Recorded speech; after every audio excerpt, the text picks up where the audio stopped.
The Minister of Food and Agriculture, Dr. Brian Echampong, has urged Ghanaians to patronize made-in-Ghana goods to help boost economic growth, particularly the poultry sector. The minister made the call at the 40th National Farmers' Day Agrifest 2024 in Accra. Made-in-Ghana chicken produced in Ghana, is just good for you, health-wise. Okay, you can trust it. It's tested. It's produced here. It's tested.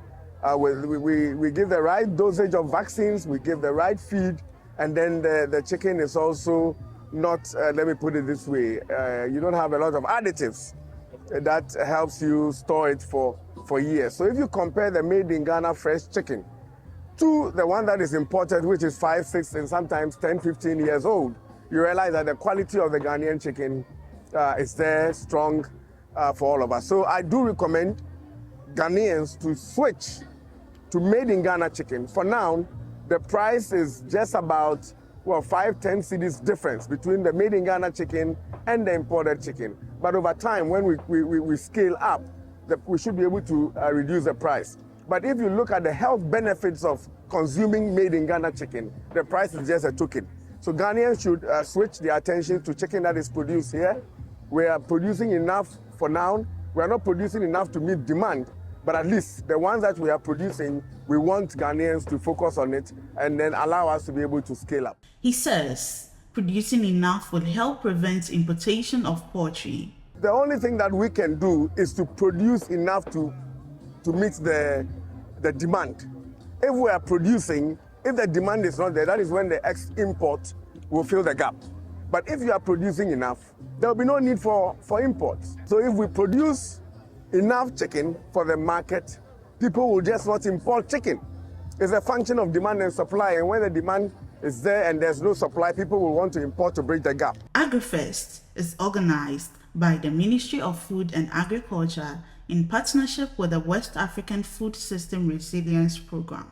Mr. Philip Daniel Lai is the operations manager for the program. The main objective of the FSRP is to reduce the incidence of food insecurity and enhance the resilience of our food systems. This objective is very apt in the light of the current situation we find ourselves of climate change, global upheavals and so on, which affects our food systems, our stakeholders negatively, especially the smallholder farmers. So building resilience would help them in such a way that the climate change effects will come, global upheaval which affect the agricultural sector would come, but they will be able to bounce back because of climate-smart agricultural technologies that we push to them. Some entrepreneurs in the agribusiness sector say access to finance and raw materials remain a challenge and called for government support.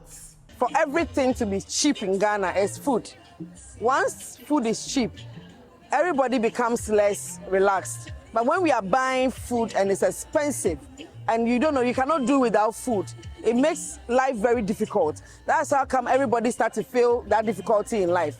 So if they could put more structures in the agro and look at the agro section, especially the entrepreneurs that are able to recruit people. Because for me like this, I have workers over 53 because of the Gary processing. So imagine the number of people I'm giving work and families I'm trying to feed. It's all trying to create jobs for the government. So I would just say that they should try and look at that section.